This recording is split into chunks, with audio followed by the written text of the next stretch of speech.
Miks se tuu? Tää ei oo kiertoalue.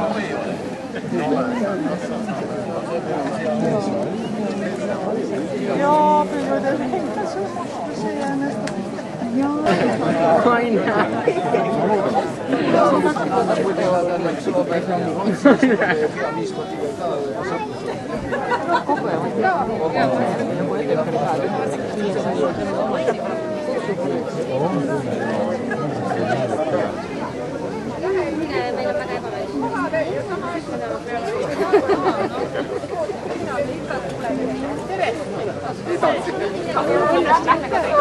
Är Ormster hembygdsförening och Vormskodeförening väldigt nära varandra och samarbetar väldigt mycket.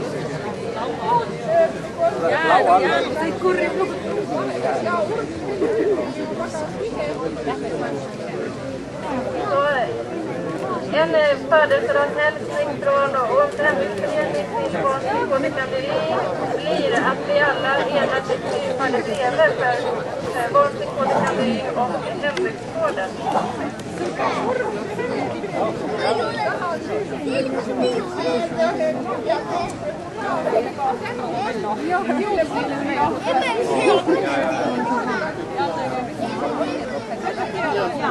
Hurra! Hurra! Hurra! Hurra! Tack!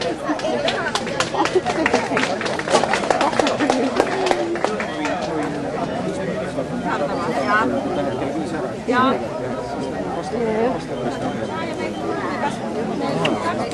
Sitä on korjata. Mä kysyn korjaksi. Se on ruotsi-estlaste liit Sveriges.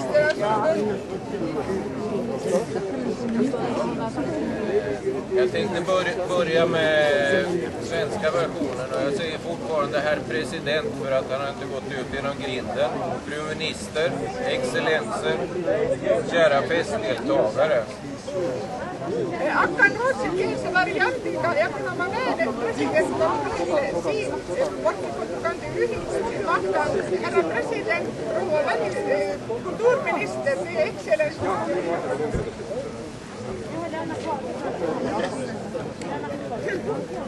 Det är alltid en glädje att få träffa estlandssvenskar för att även jag har ju dubbla rötter så att säga.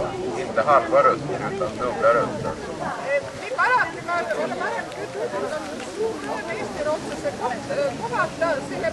Minul on nimetatud topeltjuured, mitte poolisjuured, vaid topelt Eesti juured. Och det är ju här främst för att det är 20-årsjubileet. Och vi vet att alltid har kyrkan stått mitt i byn. Kyrkan har också stått mitt i historien. Me oleme siin sellepärast, et ühitseme kiriku taas sisseõnnistamist ja nii kui me teame, kirik on alati keskel küla olnud, aga kirik on alati ka keskel oma rahvast. Sinna on inimesed pöördunud. Förlåt. Det var jag som skulle köra svensk version. Då gör vi så, jag tar alltihop på svenska först och så tar vi på estniska sen. Ja, jag ber om ursäkt, jag blandar ihop det där. Kyrkan är det där stället dit folk vänder sig för att känna sig församlade. Kirik on see koht, kuhu alati inimesed on pöördunud, et ennast ühendada ja koos olla.